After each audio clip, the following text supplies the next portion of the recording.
And then, of course, you know, smart people come along and say, look, with my beautiful piece of software, with all of these applications and all of these functionalities, we can make distance disappear. Have you heard that one, Edward? We can make distance disappear. Only once or twice. Yeah, and then by this marvelous piece of arithmetic, look, you're laughing all the way to the bank. You know, it's going to save you. It's going to make you lots and lots of money. But the argument to be presented to management always, and it's the same argument on a software development project. It's the same argument when you're developing a marketing plan. It's spend the right kind of money now at the beginning of the project to get things right, and you're going to be sure of not wasting a lot of money further down the line. And the ways of wasting money are, well, the only limit is your imagination, frankly. It's the usual thing. I mean, I don't know. Is there a German proverb which equates with the old English thing about a stitch in time saves nine? I think there might be, but I'm not familiar with it. I think any culture has that concept of invest, do the work up front before you regret not having done it. Now, John, I mean, let's talk a little bit more on the virtual team idea. I mean, you've got a variety of people sitting in a variety of offices anywhere from, 1, 2, 3, 4, 5-hour time zones away, 9 hours, 12 hours. And they're all trying to work together using up-to-date communication tools. What's the key? What elements have to be there? And if they're not, you're just dead in the water. Okay. Well, you know, when you use that expression, up-to-date communication tools, I mean, on the one hand, it makes me smile, it makes me happy because we all like to be up to date. But on the other hand, I get a chilly feeling. The hairs on the back of my neck stand up because well, look, it is a. Let me see if I can find this picture I'm looking for now. Yeah, there we are. Look. This little story here, it's this left brain, right brain thing again. It's the logic versus the love.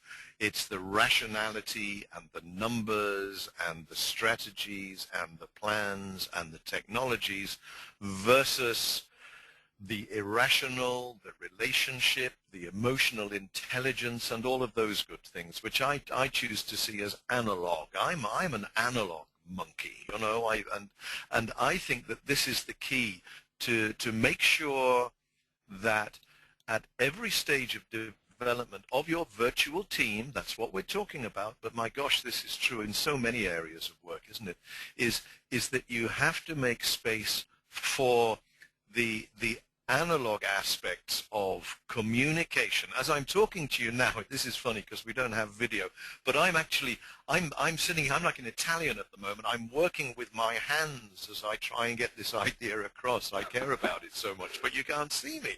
Yeah, I'm doing a lot now with my voice, Edward. Can you hear it? I can't put this in an I can't put this in an email, and I can't put this in a chat room. So the key really is to ensure that your models and your processes and your procedures and your priorities always make a little space for the human aspects. That's what I'm saying.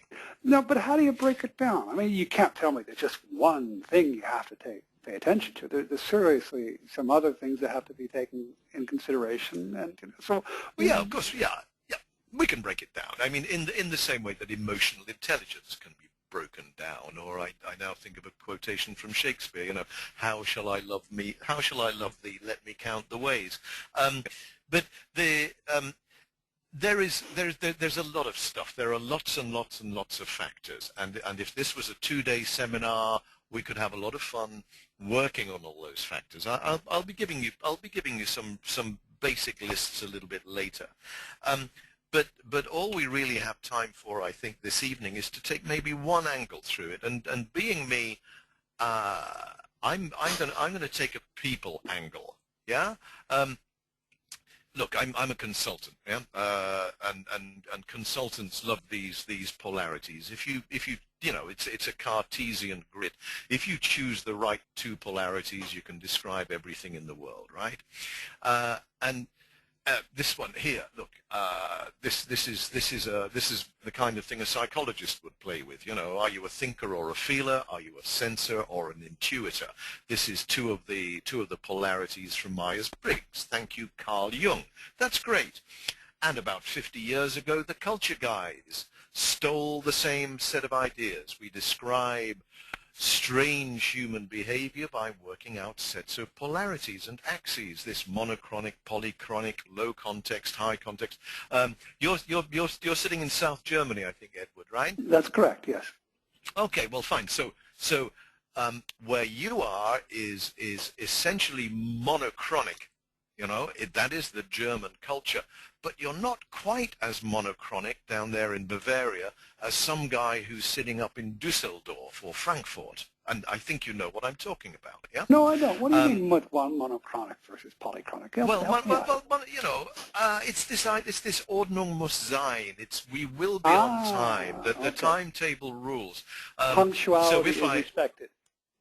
Absolutely. But if we move down to the other end, they're polychronic. I mean, if I go and do some business in Istanbul or oh my gosh, in South India, where I love to go, well, time is a little bit more elastic. You know, there is a wonderful Hindi word, which is kal, which kind of means, you know, yesterday and tomorrow. It's a very special idea. It's and then the other axis of low context and high context. This is the idea of, you know, if I'm working in a low context culture, if I'm up there in Sweden, things are explained in detail.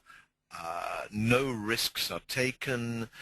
Every bullet point is agreed, and frankly, it gets a little bit boring sometimes. Yeah. In a high context culture, however, people say, yeah, I understand. Don't worry, that's all very clear. Please don't bore me with the details. We'll go and do that, and you're left feeling terribly insecure. So somewhere in there, I mean, if I'm going to fall in love, I'm probably going to fall in love down there in the southeast corner. Yeah? Well, yeah. But I like to think that my accountant, my financial controller, lives up there in the top left-hand corner, because the psychological maps and the cultural maps connect with each other, and they connect. Yeah. You mean we can start allocating countries to corners of that map? Oh, for sure. I mean, this is with a big brush. This is a huge generalization, but this is pretty standard stuff in the world of culture. And I like to think, actually, it connects back to the central idea that I started with, which is, you know, the left brain, right brain thing. This for me is the key to many things. Am I going to approach this piece of communication using logic and numbers and reason? Or is the person that I'm communicating with going to respond more positively if I first touch the emotions and the irrationality? If I spend time talking about music, about family, about sport, about politics, or is he going to be tapping his watch and saying, "Hey, come on now, time is money, let's do the business"? The polarities, the movement between these two sets of thinking is very interesting in either direction. If my business colleagues from the south of India come to visit me here in England, they expect to have a more fixed and clear and rational set of ideas on the table. But when they welcome me out to India, they're going to come round behind me and put their thumbs in my neck and give me a little massage and say, "Hey, come on, John, you're among friends now, relax a little bit, you know, there's plenty of time for work tomorrow." And it's quite a journey in either direction. Yeah? And the question is, if you're setting up a virtual team, or if you're part of a virtual team, how are you going to make sure that these two ways of being have mutual respect? We've got to respect the people who are different from us and who work in slightly different ways.